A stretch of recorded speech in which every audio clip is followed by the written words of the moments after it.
ಅಶ್ವಥ್ ನಾರಾಯಣ ಎದ್ರೆ ಸುಳ್ಳು ಸುಳ್ಳು ಯಾರು ಅಂತ ಗೊತ್ತು. ಎಲ್ಲ ರೈತರನ್ನೆಲ್ಲ ನೀವು ಗೊತ್ತಿದೆ ಚೆನ್ನಾಗಿ. ಇಲ್ಲಿ ಬಂದು ರಾಜ್ಯ ಸರ್ಕಾರ ಹೇಳ್ತೀರಾ ಟೈಮ್ ಕೊಡ್ರಿ, ನಾನು ಅಂಕಿ ಅಂಶ ಅದಕ್ಕೋಸ್ಕರ ಸರ್ಕಾರ ಬಂದಾಗಿಂದನು ಅಲ್ಲ ನಿಮ್ಮ ನಾಯಕರು ನಿಂತಿದ್ದಾರೆ. ನಿಮ್ಮ ನಾಯಕ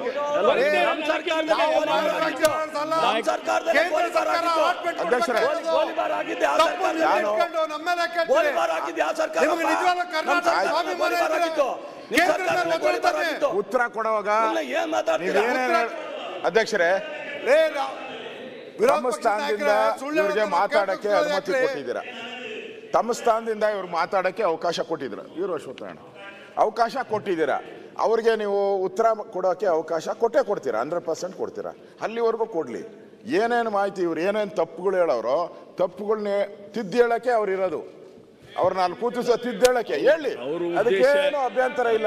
ಅವ್ರ ಉದ್ದೇಶ ಏನಂದ್ರೆ ವಿರೋಧ ಪಕ್ಷದ ನಾಯಕರೇ ರೆಕಾರ್ಡ್ಸ್ ಸರಿಯಾಗಿ ಹೋಗ್ಲಿ ಅನ್ನೋದಕ್ಕೆ ಅವ್ರು ಹೇಳ್ತಾ ಇದ್ದಾರೆ ಮಂತ್ರಿಗಳು ವಿನಃ ಅದರಲ್ಲಿ ಬೇರೆ ಯಾವ ಅರ್ಥ ಇಸ್ಕೊಳ್ಬೇಕಾದಂತ ಅವಶ್ಯಕತೆ ಇಲ್ಲ. ಅಂಕಿಅಂಶ ತಪ್ಪೇ ರೆಕಾರ್ಡ್ ಹೋಗ್ಲಿ ಪರವಾಗಿಲ್ಲ, ನಾವ್ ಹೇಳಿದ್ದು ತಪ್ಪು ಅಂತಾನೆ ಹೋಗ್ಲಿ, ನಮ್ದೇನು ಬೇಜಾರಿಲ್ಲ. ರೈತರ ಮಕ್ಕಳು ನಮ್ದೇನು ಬೇಜಾರಿಲ್ಲ.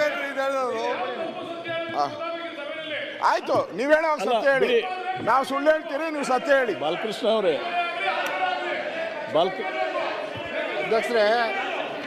ಅಧ್ಯಕ್ಷರೇ ಬಾಯಿಗೆ ಬಂದಿದ್ದಾರೆ ಹೇಳ್ಬೋದು. ಹೌದು ಅಲ್ಲ, ಸನ್ಮಾನ್ಯ ಸಭಾಧ್ಯಕ್ಷರೇ ಆಫ್ ಮಾಡ್ಬಿಡ್ತಾರೆ ನೋಡಿ.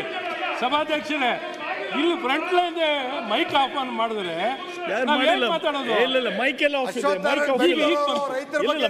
ಹೌದು ಸರ್, ಇಲ್ಲಿ ನೋಡಿ ಹಿರಿಯ ಸದಸ್ಯರು ಅಲ್ಲೇ 3 ಜನ ಆನ್ ಮಾಡ್ಕೊಂಡ್ರೆ ಆಟೋಮೆಟಿಕ್ಲಿ ಆಫ್ ಆಗುತ್ತೆ.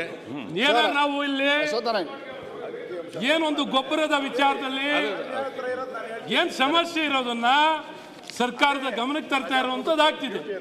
ಇದು ಹೇಳ್ತಾ ಅಂಕಿಅಂಶನ ಅವರೇ ಕೇಳಿದ್ರು, ಹೇಳಿ ಅಂಕಿಅಂಶನ ಹೇಳಿ, ಅಂಕಿಅಂಶನ ಹೇಳಿ, ಅಂಕಿಅಂಶನ ಹೇಳಿ ಅಂತ ಕೇಳ್ತಾ ಇದ್ದಾರೆ. ನಾವು ಹೇಳ್ತಾ ಇದ್ದೀವಿ ನಮ್ಮ ಅಂಕಿಅಂಶ ನಮ್ಮ ಹತ್ರ ಇರೋದು ಅವ್ರ ಹತ್ರ ಇರೋದು. ಚರ್ಚೆ ಮುಂದುವರಿಸಿ ಉತ್ತರ ಕೊಡ್ತಾರೆ.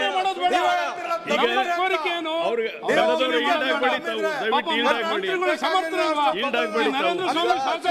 ಚರ್ಚೆ